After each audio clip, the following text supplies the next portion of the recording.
onde o condomínio é gerido por uma empresa. Mas tem um administrador. Sim, deixa eu só Provavelmente, contribuir. Vamos ouvir o senhor Nuno. O que se passa é que os serviços, todos eles de um condomínio, podem ser terceirizados, mas sempre parte do princípio que o administrador do condomínio é eleito em assembleia. Exatamente. É ele que depois decide em assembleia também, ou não, né? Depende, porque isso também faz parte das competências dele, mas normalmente é em assembleia decidir se vai terceirizar alguns serviços. Vamos imaginar, o de segurança, por exemplo, sempre contratam empresas de segurança, porque não tem nenhum condomínio, pelo menos em Luanda, em que tenha os seus próprios segurança do próprio condomínio. Mas não, isso tem mesmo sempre... que ter, porque já funcionam com armas de fogo. Não, ter não é? Os seus próprios seguranças, não. Para além de terem, e concordo plenamente naquilo que diz, existe um conjunto de serviços que são terceirizados pela especificidade dos próprios serviços, como a questão da segurança. Mas, para além daquela segurança que é contratada por uma empresa, existem grupos de indivíduos que são contratados dentro da própria administração para auxiliarem o serviço de segurança. Isso em função, por exemplo, da dimensão do próprio condomínio. Por quê? Porque os serviços terceirizados também exigem custos em função da dimensão do próprio condomínio. Sim. Vamos lá, um condomínio, por exemplo, com 500 apartamentos, a empresa de segurança não vai cobrar o mesmo valor a um serviço, a um condomínio com 15 ou 20 apartamentos. Mas é onde começa a existir, onde começam alguns problemas em alguns condomínios, porque a taxa cobrada para o serviço de segurança não é cobrada em função daqueles indivíduos que vão sendo contratados a par da empresa de segurança. Perceba o que eu estou a dizer. Eu estou a dizer o seguinte, o serviço terceirizado, por exemplo, a empresa de segurança, a administração do condomínio paga a uma empresa. Certo. Mas, independentemente de ter pago a uma empresa, a administração do condomínio contrata alguns indivíduos que vão auxiliar esses serviços. Por exemplo, há vezes que o guarda está na porta, mas tem que abrir a caixa de energia. Vem um morador, precisa entrar e ele tem que levantar aquilo e é a pessoa ao mesmo tempo que tem que girar o condomínio. Mas é exatamente isso que eu me referia. Por quê? Porque existe um outro serviço nos condomínios, que é o serviço de manutenção técnica. Se partiu um vidro, se partiu uma lâmpada, não são as seguranças que têm que fazer isso. Não me refiro a isso. Perfeitamente, não me refiro a isso. Eu refiro-me apenas atividades auxiliadas. Eu não estou a dizer que se parte uma lâmpada é função do guarda. Não me refiro a isso. O que eu estou a dizer é o seguinte, em muitos condomínios, independentemente de ter a empresa de segurança, porque às vezes que a administração do condomínio só tem capacidade para pagar 40, um exemplo, hipoteticamente, certo, 40 ou 50 mil kwanzas a uma empresa de segurança. E em função desse pagamento, a empresa diz, olha, nós em função daquilo que vocês pagam, nós só podemos mandar 4 seguranças. Mas às vezes as necessidades do condomínio são tantas que com 4 seguranças não vale a pena. Não então, chega. ali, o que alguns gestores fazem? Vão também jogando. Mais vale aumentarmos o dinheiro a ser pago pela empresa de segurança ou vamos contratar, para além de termos essa empresa, vamos contratar um grupo de jovens que com essas seguranças vão ser auxiliados. Refiro-me essencialmente a esse tipo de atividade. Agora, realmente, aquelas atividades de manutenção, por exemplo, limpeza, mesmo em limpezas há já condomínios que contratam empresas. Sim. A maior parte dos condomínios. A maior parte deles. Concluindo o que o colega estava a dizer, o que se passa, um dos motivos que fazem umas taxas serem diferentes das outras tem a ver com o tamanho do próprio condomínio. Por exemplo, uma piscina num condomínio é maior do que a outra. Então, a manutenção dessa piscina, que é maior, é mais cara. Então, isto é imputado aos moradores. ou aos inquilinos, ou os que estiverem há aqueles condomínios que têm ginásio. Há aqueles condomínios que não têm. Há condomínios que têm instalação de gás. Há outros que não têm. Então, todos esses serviços Há condomínios que têm associados, elevadores, outros não têm. pois, então, todos esses serviços, ou quanto mais serviços o condomínio tiver, obviamente maior será o valor da taxa de condomínio. Exatamente.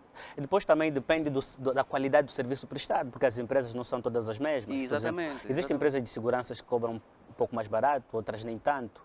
Então, isso tudo, somando isso tudo, não é, vai refletir naturalmente no custo principal. Não Eu é? volto a perguntar, o Estado não devia fiscalizar esses condomínios? O que se passa é o seguinte, não é? Como eu disse, nós temos mecanismos, não é?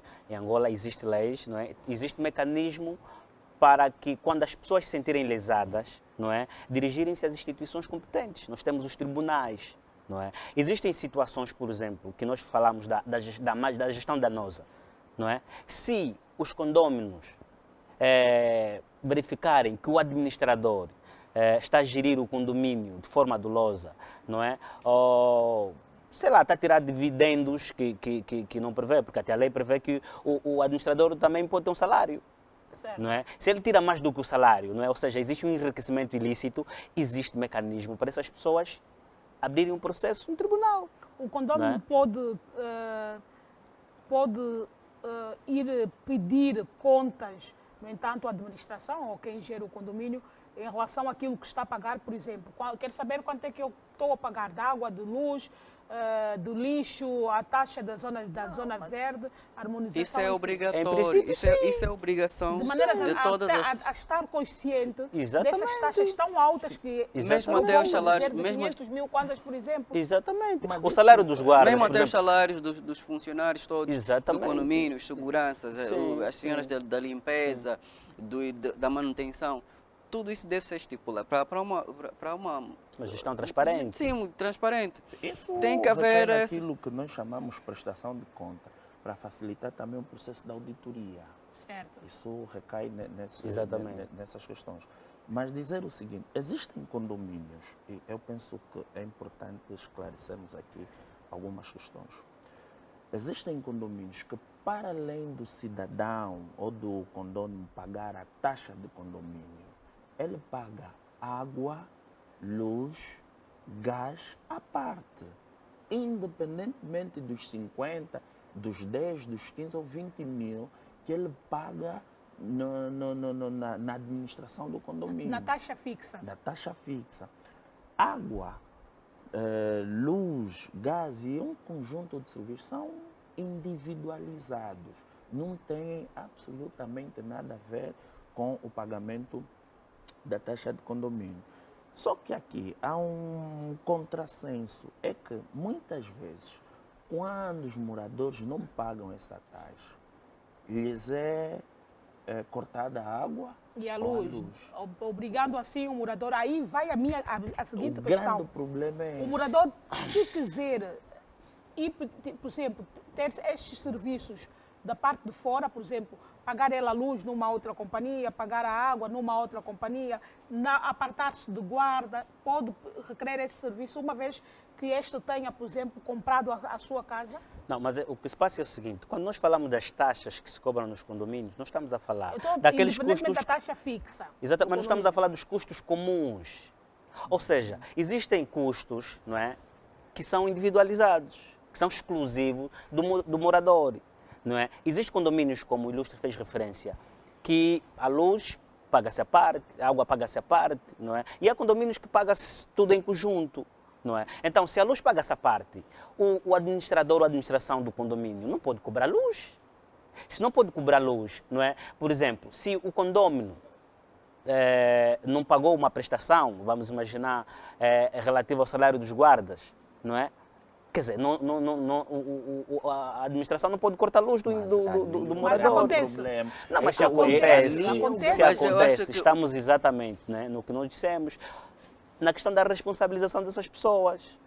Não é? É por isso que eu disse, eu não vejo a necessidade de chamar aqui o Estado para fiscalizar, porque a fiscalização, a princípio, é dos E moradores. se for esse caso que mencionamos agora, da empresa que gera ou o administrador cortar a luz do condomínio só para esforçá-lo a ir pagar essa taxa. Deixa-me que lhe diga, Quer dizer, quando se refere a condomínios,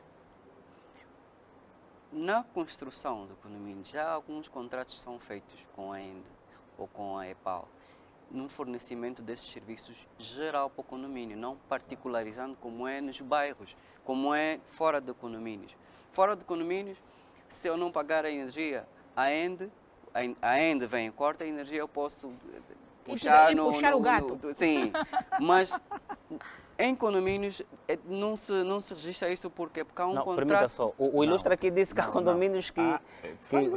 Não, mas eu ia chegar aí, porque Mas regra geral... mas isso tem a ver com a gestão do condomínio. Não tem a ver com o morador, não, tem a ver com a gestão do condomínio. Se o condomínio decide, olha, o pagamento da energia vai ser à parte, ou a pessoa o morador é que se preocupa, que vai ter que se preocupar de ir fazer o pagamento. Isso é uma coisa de gestão, porque os pagamentos de energia e de água nos condomínios são comuns. As taxas de condomínios, como eu digo, não, são comuns. Mesmo quando eles vão fazer o pagamento da energia em separado, é um valor único que vai para uma única instituição que fornece energia, a menos que seja... mas mesmo assim, mesmo quando o condomínio é abastecido só por geradores, sempre da mesma maneira. Paga-se um valor à parte, diz que é a parte, mas não é a parte, é um valor que depois é adicionado a todos os outros e vai-se pagar a mesma instituição que vai abastecer a todo o condomínio. Existem condomínios que, independentemente da taxa que é cobrada pela administração, a água, a luz é da responsabilidade do morador. Ele paga onde? Paga na ENDE e na EPAL. Mas onde? No bairro ou Não. na zona onde ele... Dentro do condomínio. Não. Não. Mas Não. a questão Não, entende-se tem- também tem em função das necessidades... Fora do condomínio. Sim, fora Essa do questão- condomínio. É a primeira vez que Permita-me, eu ouço. permita-me. Os condomínios todos onde eu faço a assessoria, tem condomínios que sim, na fatura o cliente, o morador paga a energia e a água em separado, mas não é um valor que o morador vá a uma outra instituição, a um lugar fora do condomínio para fazer o pagamento. Ele sempre paga dentro do condomínio. Aquelas casas, aqueles apartamentos, não é? Que têm contadores. Exato. Refiro-me a, por exemplo, a eletricidade. O condômino, independentemente de poder pagar dentro do condomínio, pode pagar fora. Pode pagar fora por quê? Porque há um número, há um número que é o chamado número do contador, que eu chego a qualquer multicaixa, por exemplo, carrego aquele número e consigo pagar. Agora, concordo plenamente, não é? E eu penso até que devia ser assim. Muitos desses serviços deviam ser pagos dentro do condomínio. Concordo plenamente. Isso permitiria uma maior gestão, uma maior fiscalização, ou seja, um maior controle. Mas eu aqui, ainda voltando na questão do jurista, em meu entender, e eu falo isso de uma forma generalizada, qualquer esfera da vida econômica e social deve haver intervenção do Estado. Com certeza, eu concordo Qualquer. com isso. Significa dizer o quê? Que o Estado não precisa, em meu entender, intervir diretamente na gestão do condomínio. Não, a intervenção do Estado pode ser de uma forma pacífica. Quando diz assim, é de lei que o presidente do condomínio deve prestar